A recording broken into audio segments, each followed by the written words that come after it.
Amerika Kengash palata a'zosi Marco Rubio 30 noyabr kuni Amerika Tashqi ishlar ministri Blinken, Moliya ministri Yellen, Savdo ministri Raymondoga xat yozib, texnika mahsulotlari Uyg'ur va boshqa musulmon xalqlarini ta'qiplash va qiynashda ishlatilgan Xitoyning Tiandi texnologiya shirkatini cheklashni talab qilgan. Marco Rubio Tiandi shirkatining texnikasi Uyg'ur va boshqa musulmon xalqlarni ta'qiplash va qiynashda ishlatib qolmay, bu shirkatning o'xshash texnikani yana Eron hokimiyatiga sotganligini bildirgan.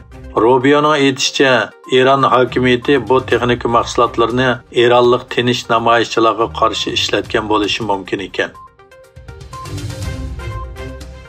Dünya Uyghur Qurultayı'nın muavin reisi Zubayra Shamsiddin xonim 15. navbatlik Birleşken Devletler Teşkilatı az sonliqlar yig'iniga qatnashdi va Uyg'urlarning navbatdagi ig'ir vaziyatini, jumladan uning Xitoy hukumatining irqiy qirg'inchiligi va insoniyatga qarshi jinoyatini anglatgan. Biroq Xitoy hukumati yig'inda Zubayra xonimning so'zlashining oldini olish uchun qattiq harakat qilgan.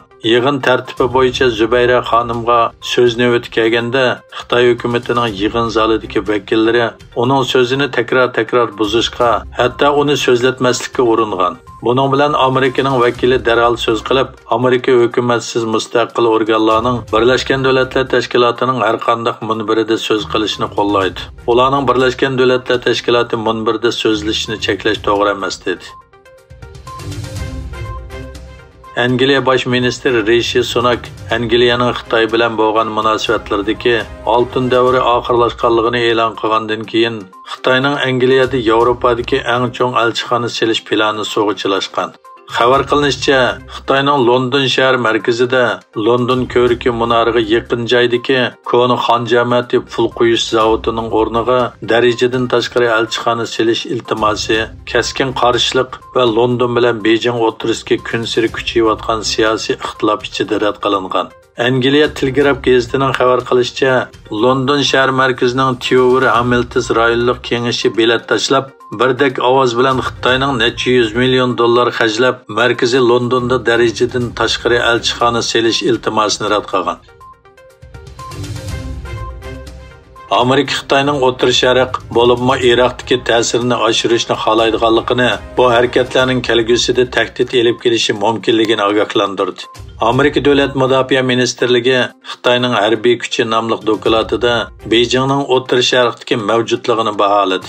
Dokladda biz Xitoyning Afrika, Janubiy Amerika, O'rta Osiyo va O'rta Sharq rayonlaridagi kuchini texmo oshirishni maqsad qiladiganligini va ashyo obortini kengaytirishga tirishayotganligini ko'ryapmiz deyildi.